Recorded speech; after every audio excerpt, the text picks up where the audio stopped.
For legal reasons, Robert Booba requested that his identity be hidden during his interview in the following documentary. Is this where we do the goddamn interview? Hi, Bobby. Welcome. Nice to meet Nice you. to meet you. Bob Booba. Have a seat there.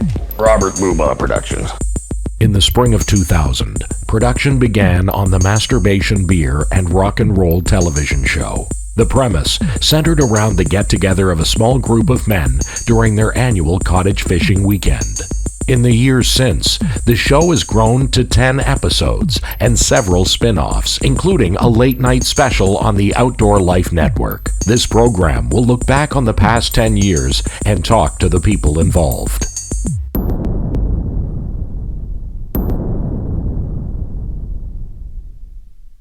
The series so far is one of my pride and joys. There's no question about it. It's been a pleasure working with the crew. For the most part, we've managed to keep the diva antics and the temper tantrums to a minimum.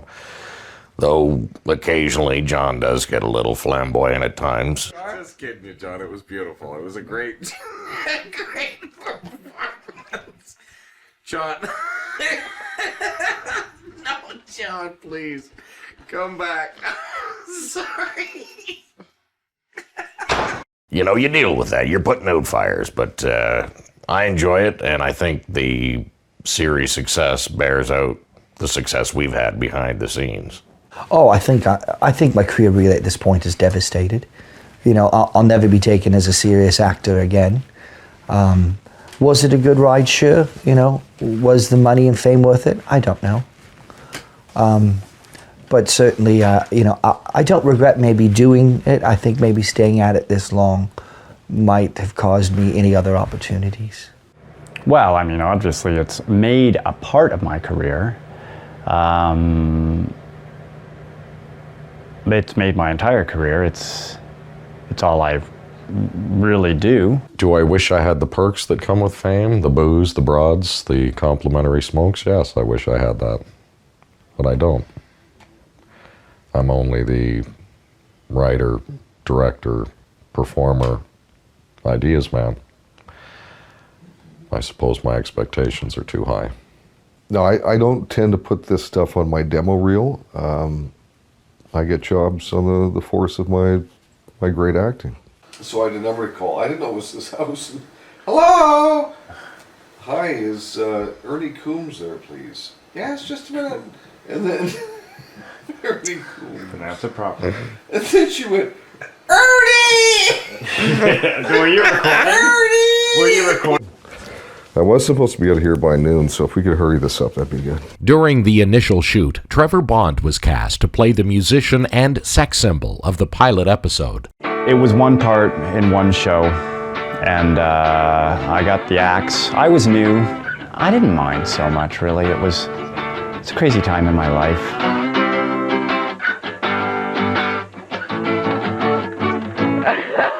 After shooting was complete, Trevor Bond was fired and replaced by John Eaton. That was a creative decision we made. We knew that John had an incredible sexuality that just comes out of the TV. And it grabs you, whether you're man, woman, or child, or beast. I've seen some of the animals here react to John's appearance on the screen with bizarre, disturbing behavior. And I think that, again, is something John just has a natural possession of. It's in him, it's innate. We recognized it and we thought, he's our star. He needs to be up front. And as a result, we turfed Trevor, who possesses none of those qualities. I don't even know what happened. I was in it. I signed things, I think. People really appreciated the work they said and everything like that. I put my heart and soul into that first one, and then I heard there was filming, there was a primary shoot going on, and I made some phone calls and stuff like that. Nobody answered my calls. And next question. We expect to get you lambasted and plastered. And greased up. So we can repeat, and hopefully the sun will come out. I thought he was okay. Everyone else thought he was weak. They tested the film and it did poorly, and I don't think Bobby liked him to begin with, so. But we've let him back in, and he certainly plays a role. Where's the bird pile? That's the bird. Abstract, or make it the bird beneficial in some small way. Check. His general likability, his enthusiasm, his energy, I think it says a lot that we brought him back because he brought so much to the table that we may have overlooked the first time. Well, I think he's a fine actor, you know. I think he certainly inspired the series when he came back on board. You know, do I find him a normal human being? No, not at all. But you know, I do enjoy his work. I like John. He's a good guy. I got nothing. You know, he's sexy. He's big. And I didn't really know about him or anything until I showed up for another shoot and he was there and he looked, you know, like me, but better, you know? And I thought, well, that's fucking weird. He looks just like me, but better. Any role is a role. And I don't think what one looks like has to be what one acts like. You know, I researched the role, I researched the parts, I learned my lines. Some of the other crew could have done the same. Well, I don't want to disparage a colleague, but John likes to embellish things a little bit. No, there are no lines. I don't have any lines. So maybe they need to give him some lines because he's not very good with ad-libbing. But no, they give us a rough outline, and Bobby's direction is have fun. There's nothing spontaneous about anything I do. It's a craft. It's a well-honed art. I learn my parts, I learn my lines, I learn my direction. If sometimes the direction is an erection, so be it. Are you threatened by John's overpowering sexiness and physical perfection? John asks me that all the time. I don't know. Yeah, I am. I mean, sexuality is objective, isn't it? You know, I mean, there's certain members of the cast where a bowl of fruit gets them horny, you know what I'm saying? So, you know, do I overtly ooze sexuality? Sure, at times, when the role calls for it. But I don't think that's all I am. All your questions are about John. And there's no jealousy or tension, really, with John and I. I love to work with John. Love to work with him. John is a pleasant bloke. He's he's much like the character he is in the show.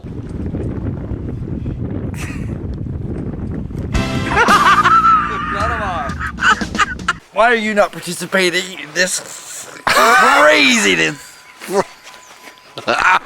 Jake, have you been eating half a brownie? He's a fun-loving, gentle soul with bisexual tendencies. John. There's always been some tension between the chairman, myself, and John, and the character he plays. I think on screen we can hide that tension, but I don't think he likes me. Never have. You know, I don't think I could be working with anyone for this amount of time if I disliked them. You know, I mean, we're all artists. We all have our views and opinions, and we don't always share minds, the chairman and I. But I think over the time we've agreed to disagree. And, you know, I take his leadership. Mike Melnick, the chairman. You know, he's the chairman. Gibson Les Paul. Can't say enough about the chairman.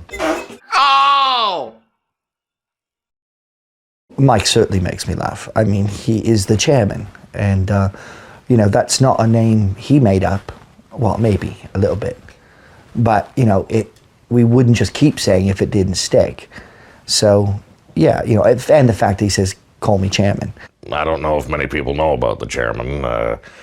Mike Melnick plays hardball. I don't know what that means. Like somebody suggesting I'm gay. How do you feel about that? Possibly. Well, I mean, so what if I am? Does that make you uncomfortable? You can actually sit in the seat, Mike. It's not a very tippy. No, It's it a looks wide good berth. for you. Oh, it is. Yeah, it's pretty good. Yeah, it's not tippy at all. Well, boys, been good knowing you. Should we try? Grab your can let beer, go, Michael. Jay. Grab your beer, Michael, before he does. John, get away from my beer. All right, our maiden voyage. Mike and the Maid's ever seen by anyone?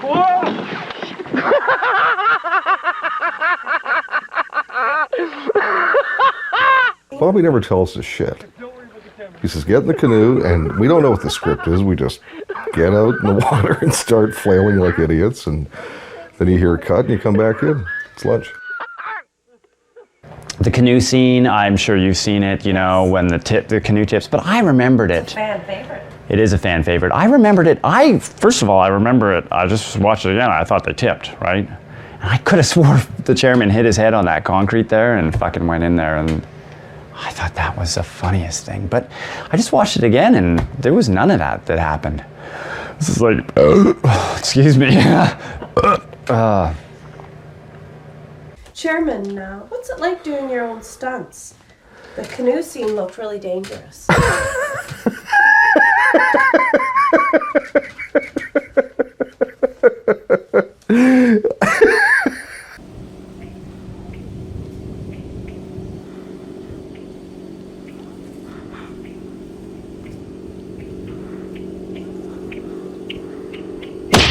I don't do really dangerous stuff because of insurance reasons, but I like to get into the character, and if it means almost falling out of a boat, I'll do it. I'm there. I'm there for the character. I'm there for the movie. I'm there for Bobby. Good day, sunshine. Good day, sunshine. Good day, sunshine. I take a shit.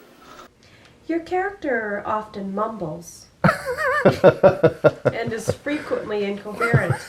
Was this an acting style you chose? And Well, if so, why? As you can tell in this interview, my diction is immaculate. So yeah, obviously it's acting, and it took years to develop that style. I'm surprised somebody picked up on that. Oh yeah, your fans follow Oh. everything really closely. Fuckers.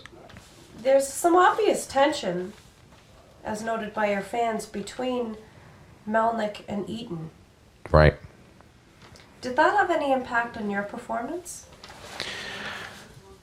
I did feel uncomfortable about it, not only as an actor in the show, but as, again, producer, writer, director, creator, sole idea man. He may have a few more ideas. He may stay a little later with the editor at the end of the day while we're off partying. But, you know, that sounds like Paul McCartney of the Beatles claiming he was the guy who directed all the movies and had everything going on. It's, you know, if his ego needs that, fine. Jay is certainly a force on the cast. You don't see him as much on camera. It's a shame. I think he's probably the funniest member of the team. But, you know, he is a bit of a wild card. And, you know, I understand what it's like to risk a whole scene of shooting and him not have pants on.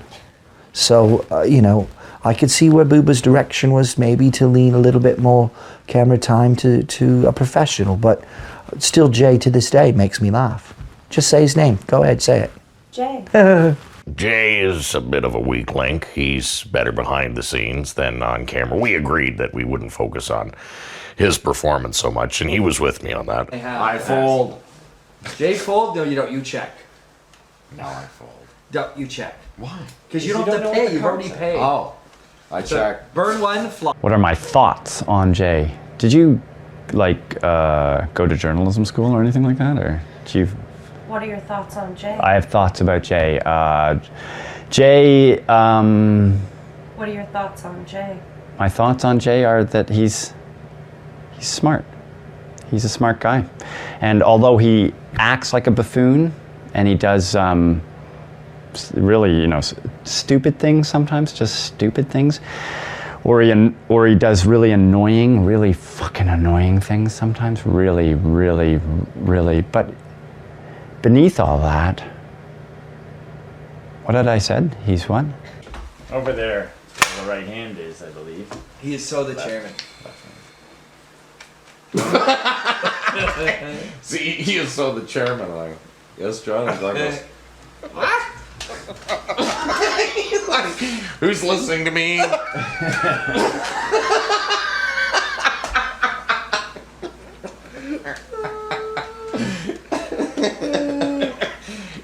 John, He's so the chairman.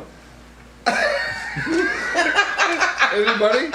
Please? Yeah, as a guy to work with, he's great. He comes to work to do the job, stays a little later. I wish he'd shower a bit more, but...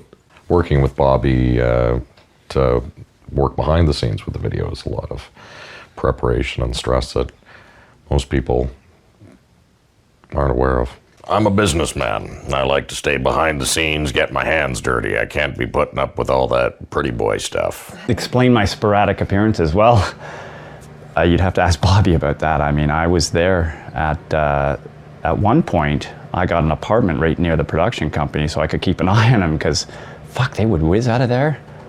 And you wouldn't even know. Next thing I know, volume fucking 3, volume fucking 4, volume fucking 5. It's all fucking... You won't keep that stuff though, because I swore. Right? So no, but I mean that things went by, time went by. Some shows went on. I thought they were, they're good. They're good. But so you'll have to ask Bobby. I'll have to ask Bobby. Makes me laugh to think about Bobby. But asking Bobby though. I don't think you could have fucking water. As if it's one hell of an interview, lady. I would like to think the acting is what makes these films. I mean, you can spice things up with a bit of music here and there, and Bobby likes to think he's this genius when it comes to editing, but really it comes down to the story, and really the story is because the actors, like me, take it and make something of it. But I guess the music helps a little bit. I wouldn't think it's an award-winning part of the film series. Is Bobby going to see this? My door's always open. If you get past my 3 personal assistants and my lawyer. He can be a crusty gentleman, but at the end of the day, he's on the ball and he's always right, and I respect that. Well, I come from a tough background. I settle my issues with fists if need be, and that's the way it is in my world, and people don't mess with me. There are kneecaps to be broken. There are heads to be cracked. And it's the way I get shit done. This legendary Boobah temper was on display during the production of Volume 7 when he shocked the cast by killing off the chairman character. I just put a down payment on a second house and got the news that I was out. And I thought, fuck, what do I do now? Nobody in the show is too good for the show. That's what I've tried to show the chairman, is that he isn't the end-all, be-all sumbitch that he likes to swagger around telling everybody he is. He plays Mr. Humility in the public, but I've seen a darker side to Mike Melnick, and I wanted to teach him a lesson. But as you know, if you've seen the series, everything comes back together again, and I wasn't out. So it's all about the paycheck. Said it like a joke. Who's getting paid? Seriously, I had to bring the beer and drugs every time. Is that right? People getting paid? I don't know anything about that. Of course they're being paid. Why the hell would they show up to work if they weren't being paid? You might want to ask them that question. What, are they doing it out of favor to me? There's no favors being done here. It's strictly business. Okay, I'd like the names of the people who said that, by the way, before this interview's over.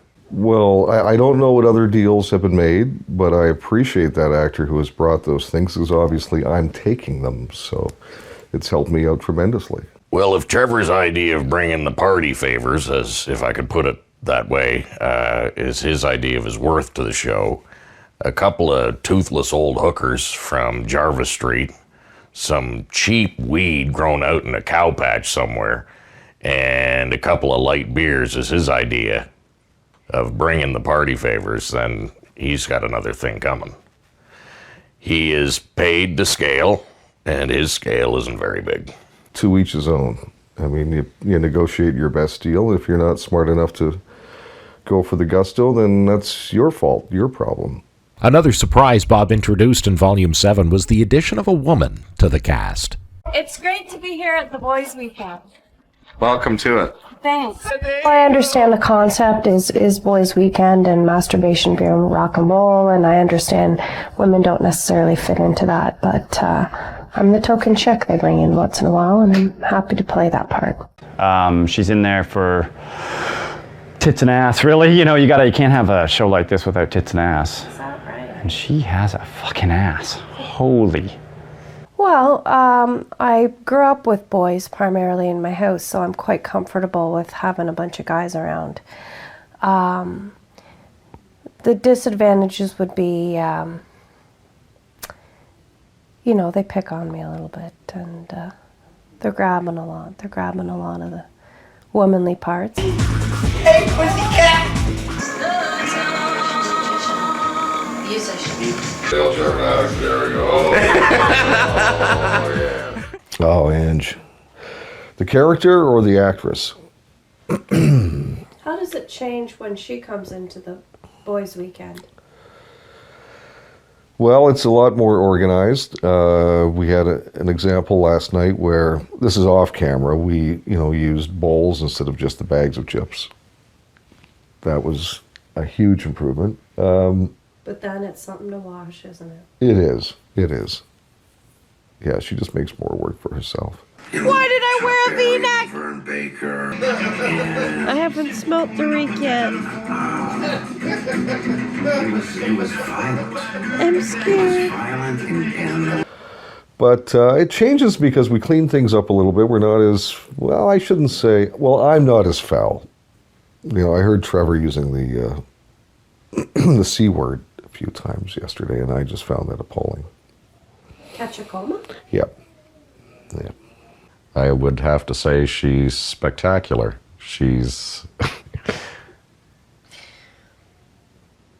brings everything to the show that it was desperately needing, a little sex appeal from the feminine side, and a chance to drive the ladies who watch the show a little jealous with envy because she gets to mingle with these four boys. I think what women would be missing out on is what it's really like to hang with a bunch of guys when they're allowed to behave exactly like they want to behave, which is actually not that different from how they normally behave, but there's a lot more flatulence. Look at that starry sky. Listen to the frogs. Listen to the frogs. Chairman, don't fart. If Chairman farted. The chairman is crank one. Oh yeah, it's rude. We had rude times. So Ange and me, fucking like that. And then there was the one time with Joel. There was the Joel time. So we were a lot like that. Joel knows. Now, 10 years into the series, many viewers wonder where the show will go from here. I don't know if there really is any future. I mean, I think this is it, but seems to me it's all kind of coming to a conclusion. You know, I'd like to work with these guys again, perhaps. You know, but there's other things I want to do. I think we're done. I think this is the cap, 10 episodes. I think that's why we're doing these interviews. I think Bobby has something in mind where this is going to be the end of the series. The series lasts as long as the people will have us, because it's the people that keep us doing our jobs, and hopefully we do our jobs well enough, we keep the people happy. That's what we do. We give the people what they want. So I think there's just going to be more great music.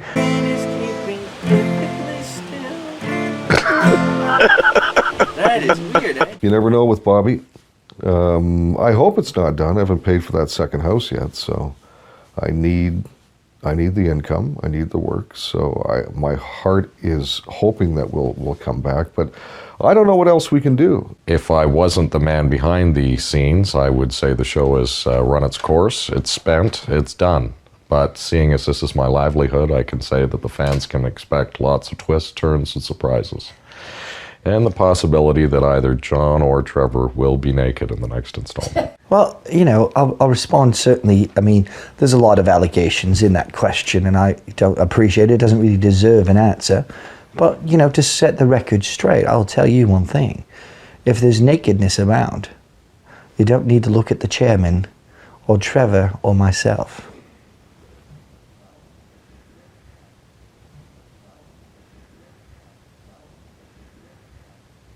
Upon completion of this documentary, a press release from Boobah Productions announced a new Masturbation beer and rock and roll installment for sometime in 2010.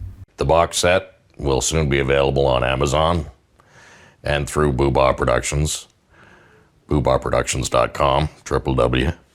I heard that they're releasing a lot of this series over in Amsterdam right now. So there's a bit of a convention, so I'll probably do the convention circuit, ride it, whatever I can, you know, get 10 bob for an autograph, whatever. You know, I basically plan to cash in. Look, I got a flight to catch in 90 minutes, so if we could hurry this up, that'd be really good.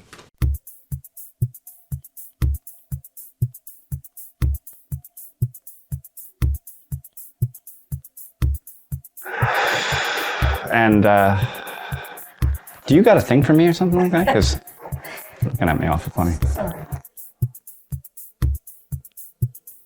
Can we just get started then? Yeah, that'd be good.